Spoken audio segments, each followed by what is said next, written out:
Dear students, welcome to your social science class. Today we will discuss about the chapter development goal of different categories of persons. Last chapter में हमने last video में पढ़ा था कि what is development and what is the goals of different people.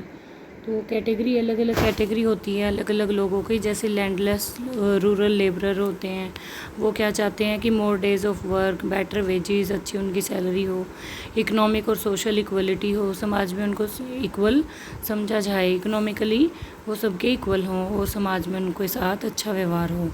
और rich person जो होते हैं उनको बेटर एजुकेशन चाहिए होती है उनके बच्चों के लिए, और हाई फैमिली इनकम होनी चाहिए, उनका ये डेवलपमेंट का गोल है। And to settle their children in abroad, जो रिच पर्सन होते हैं वो चाहते हैं कि उनके बच्चों को अब्रोड में सेटल कर दिया जाए। तो ये डिफरेंट लोगों की अलग अलग कैटेगरी के अकॉर्डिंग सबके अपने अपने गोल होते हैं।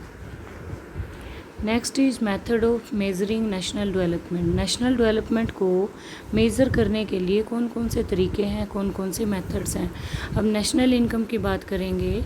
इसमें क्या होता है कि इसमें मार्केट वैल्यू होती है सभी गुड्स की, all goods and services which produce in financial year with in the country.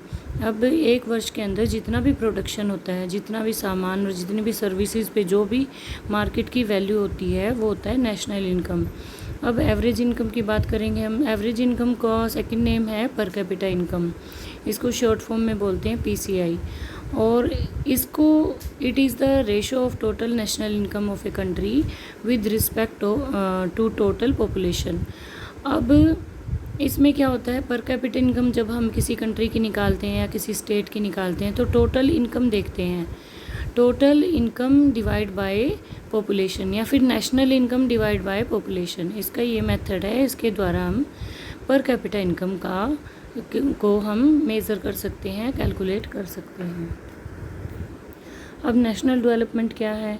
एक ऐसा प्रोसेस है जो नेशनल डेवलपमेंट है, एक हैवी इंडस्ट्री जैसे सेटअप करते हैं, और हम कह सकते हैं कि it is all round development of nation. किसी भी कंट्री का, किसी भी नेशन का पूरी तरह से विकास होना, जैसे कि एजुकेशन के फील्ड में या हेल्थ के फील्ड में या नेशनल इनकम के फील्ड में, that is these are the all aspects, all things of the all round development of any nation. तो इस प्रकार से किसी भी देश का हम विकास कर सकते हैं, उसको हम क्या कहेंगे, राष्ट्रीय विकास या नेशनल डेवलपमेंट। अब वर्ल्ड डेवलपमेंट रिपोर्ट WDR के अकॉर्डिंग, वर्ल्ड बैंक जो है, world bank has use the criterion of पर कैपिटा इनकम। जो बैंक है वो एक कॉमन सी बात है, बैंक जो क्या करता है, बैंक सिर्फ इनकम को देखता है कि वो किस कंट्री की कितनी इनकम है, और इनकम को देखने के लिए उनका एक सिंपल सा फॉर्मूला है पर कैपिटा इनकम। किसी भी कंट्री को कैटेगराइज करने के लिए कौन सी कंट्री रिच है, कौन सी पुअर है और कौन सी लो इनकम कंट्री है। तो अकॉर्डिंग टू 2006 जो वर्ल्ड बैंक रिपोर्ट के अकॉर्डिंग, वर्ल्ड डेवलपमेंट रिपोर्ट के अकॉर्डिंग हम देखते हैं कि पर एनम अगर हम $10,066 या अबव, इससे कोई भी कंट्री जिसकी पर कैपिटा इनकम इससे ज़्यादा या इतनी होती है तो वो रिच कंट्री में काउंट होती है। और अगर हम पर कैपिटा इनकम $825 या इससे लेस होती है तो वो कंट्री क्या होगी, वो कंट्री पुअर मिडल कंट्री में काउंट होती है। और ये सेंसस 2004 के अकॉर्डिंग, ये जो कैलकुलेशन ली गई है 2004 के अकॉर्डिंग है। और अगर पर कैपिटा इनकम $620 पर एनम के अगर अकॉर्डिंग है तो या इससे लेस है तो वो कंट्री पुअर कंट्री में काउंट होती है। तो इस प्रकार से जो वर्ल्ड बैंक है वो अलग अलग कंट्री को कैटेगराइज करता है, कौन सी कंट्री रिच है, कौन सी पुअर है और कौन सी मिडल है। तो अकॉर्डिंग टू 2018-19 जो इंडिया है वो लोअर मिडल में काउंट होती है। $1300 समथिंग जो इंडिया की है पर कैपिटा इनकम काउंट की गई है। अब लिमिटेशन ऑफ पर capita income, comparison of to countries, दो कंट्रीज़ के का इसके अंदर कंपैरिजन किया गया है। Monthly income of citizen in 2007 in rupees में अगर हम देखते हैं मंथली इनकम दो कंट्रीज़ की देखते हैं, कंट्री एक्स और कंट्री वाई। अगर हम फर्स्ट कॉलम में देखते हैं, कंट्री एक्स की इनकम है 8500 और कंट्री वाई 500 ओनली, और इसके सेकंड कॉलम में 9500, फिर इसमें कंट्री वाई में 500 है। और इसी तरीके से अगर कंट्री एक्स की बात करते हैं थर्ड कॉलम में, तो उसमें देखते हैं 8800 और कंट्री वाई में 500। तो लास्ट में हम देखते हैं कि कंट्री एक्स में फिफ्थ कॉलम में 9200 और कंट्री वाई के अंदर है 43,000। तो इसमें जो पर कैपिटा इनकम निकाली गई है वो 9000 और 9000 इक्वल है दोनों की, क्योंकि जो कंट्री वाई है उसमें first second third fourth column में सिर्फ 500 उनकी इनकम थी, 500 रुपीज़ थी ओनली। तो और एक्स जो कंट्री है वो स्टार्टिंग से ही अच्छा मतलब उसकी इनकम थी, तो लास्ट में जाके सबसे ज़्यादा बढ़ोतरी की लास्ट फिफ्थ कॉलम में कंट्री वाई ने। तो इसलिए अब दोनों की जो पर कैपिटा इनकम है वो लगभग बराबर है। तो डायग्राम में हम देख सकते हैं कंट्री वाई में कितने पर्सन है, नंबर ऑफ पर्सन, और कंट्री एक्स में कितने पर्सनस हैं। तो इससे आप जो डायग्राम है इसके अकॉर्डिंग आप देख सकते हैं। अब इनकम और ह्यूमन डेवलपमेंट की बात करते हैं। जब इनकम होती है, अच्छी होती है, तो ह्यूमन का डेवलपमेंट भी ऑब्वियसली होगा ही। तो HDR published by UNDP compares country based on educational level of people and their health status and पर कैपिटा इनकम। अब जो UNDP है, यूनाइटेड नेशन डेवलपमेंट प्रोग्राम जो है, वो अलग अलग कंट्री को कंपैरिजन करता है और अलग अलग कंट्री को एक रैंक देता है। तो अकॉर्डिंग टू 2020 अब जो इंडिया को रैंक दिया गया है 129 रैंक दिया गया है, यानी कि जो हमसे 128 देश हमसे आगे हैं। अब ये जो UNDP है ये 3-4 चीज़ों को देखता है, चेक करता है, उसके अकॉर्डिंग कंट्रीज़ को कंपेयर करता है।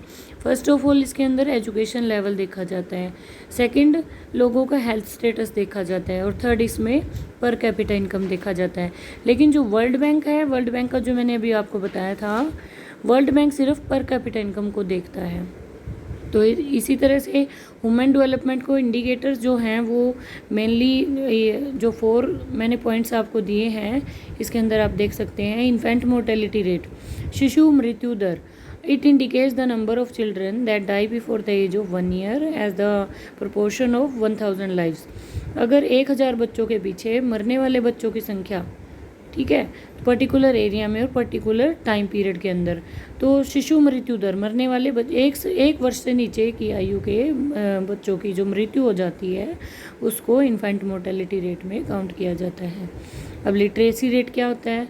लिटरेसी रेट जो होती है साक्षरता दर होती है। It measures the proportion of literate population in the 7th and above age group. 7 वर्ष या इससे अधिक आयु के लोग जो पढ़ना लिखना जानते हैं अच्छी तरह से, वो साक्षरता दर में काउंट होते हैं।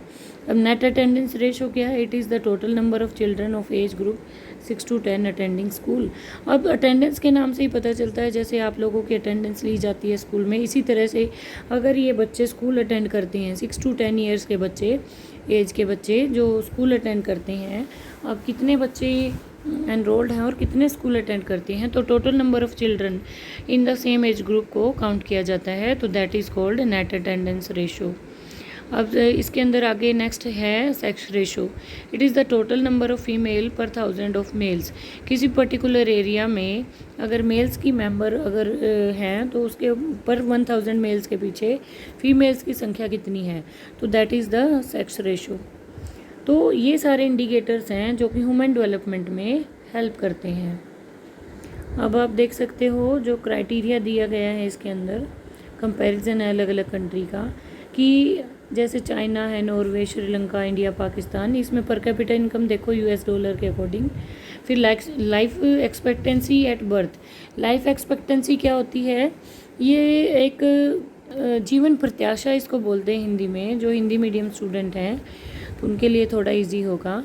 तो जीवन प्रत्याशा क्या होती है, जन्म के समय ही एक अनुमान लगा लिया जाता है कि इस किसी व्यक्ति की एज कितनी होगी। तो भारत में जो भारत के लोगों की लाइफ एक्सपेक्टेंसी है वो लगभग 62.2 62 टू 65 ईयर्स है, जो एवरेज एज मानी जाती है लाइफ एक्सपेक्टेंसी इंडिया के लोगों की। और लिटरेसी रेट क्या है, सबको पता ही है, साक्षरता दर, पढ़े लिखे लोगों की संख्या कितनी है, और ग्रॉस एनरोलमेंट रेशो, कितने लोगों ने यानी कितने बच्चों ने स्कूल में एडमिशन के लिए एनरोलमेंट करवाया है। तो इस प्रकार से आगे HDI रैंक देखिए, ह्यूमन डेवलपमेंट इंडेक्स, जो UNDP है, ह्यूमन डेवलपमेंट इंडेक्स के अकॉर्डिंग अलग अलग कंट्री को कैटेगराइज करता है, और अलग अलग कंट्री के जो हेल्थ है, एजुकेशन है और पर कैपिटा इनकम है, सभी एस्पेक्ट्स के अकॉर्डिंग उनको रैंक दिया जाता है। तो इस प्रकार से नॉर्वे का रैंक नंबर 1 है, चाइना का 81 है, श्रीलंका का 93 है, इंडिया का 126 है और पाकिस्तान का 134 है। यानी कि सभी जो चीज़ें हैं ये सभी कैलकुलेट करने के बाद इसमें फिगर में आप देख सकते हो कि जो कंपैरिजन किया गया है अलग अलग देशों का, तो सबको उसके अकॉर्डिंग सभी एस्पेक्ट्स को देखते हुए उनको रैंक दिया गया है। अब सबसे मुख्य जो बात है वो है सस्टेनेबल डेवलपमेंट, सतत पोषणीय विकास। हिंदी वाले जो बच्चे हैं उनके लिए मीनिंग क्या होता है सस्टेनेबल डेवलपमेंट का, something which is not short lived but can continue in future also. हमारे पास जो चीज़ें कम मात्रा में हैं और फ्यूचर में वो हमारे पास कितने समय तक चलने वाली हैं और हम उनको किस तरह से इस्तेमाल कर रहे हैं, वो शॉर्ट टाइम पीरियड के लिए हमारे पास है। जैसे कि हमारे फॉर एग्जांपल जो फॉसिल्स फ्यूल हैं, हमारे नेचुरल रिसोर्सेज हैं, लिमिटेड मात्रा में हमारे पास हैं, और उनको हम अगर इस्तेमाल करते हैं तो हमें जुडिशियस वे से उनको यूज़ करना चाहिए ताकि फ्यूचर जनरेशन भी उनको एंजॉय कर सके और उनका लाभ उठा सके। और आने वाले समय में अब जैसे कोल है, पेट्रोलियम है, तो ये आने वाले समय में ये चीज़ें बहुत ही कम मात्रा में देखने को मिलेंगी क्योंकि इनके हमारे पास लिमिटेड स्टॉक हैं और इनको बनने में करोड़ों वर्ष लग जाते हैं। तो इसलिए हमें इनको सही तरीके से इस्तेमाल करना चाहिए। According to the report, Robert जो रिपोर्टो है उसके अकॉर्डिंग जो उनकी कोटेशन है सस्टेनेबल डेवलपमेंट पे कि it is a development strategy that manages all natural resources and human resources as well as financial and physical assets for increasing long term wealth and well being। यानी कि लंबे समय तक अगर हम उनको चलाना चाहते हैं और अच्छी तरह से हेल्दी और वेल्दी जीवन बिताना चाहते हैं तो हमें इनको मैनेज करके रखना पड़ेगा। ठीक है, तो इस प्रकार से ये होता है सस्टेनेबल डेवलपमेंट। अब ऑब्जेक्टिव और feature of sustainable development, sustained rise in the real PCI पर capita income and quality of life.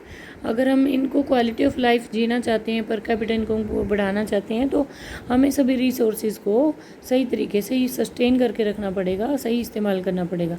Reduction in pollution, अगर हमें पोल्यूशन को हमें कम करना बहुत ज़्यादा ज़रूरी है, तो पोल्यूशन कम करने के लिए हमें सबसे अधिक से अधिक पेड़ लगाने की ज़रूरत है, तो वो भी हमारे सस्टेनेबल डेवलपमेंट में हेल्प करेगा। ठीक है, इसके बाद rational use of natural resources.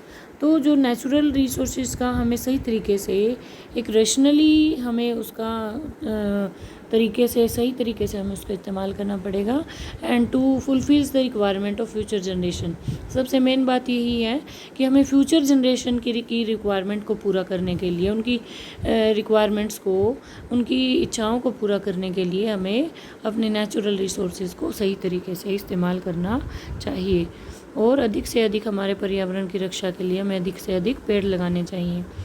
तो डियर स्टूडेंट्स, अब मैं कुछ इसके अंदर 1-2 क्वेश्चंस हैं जो आपको सॉल्व करने हैं। Thank you dear students, have a nice day.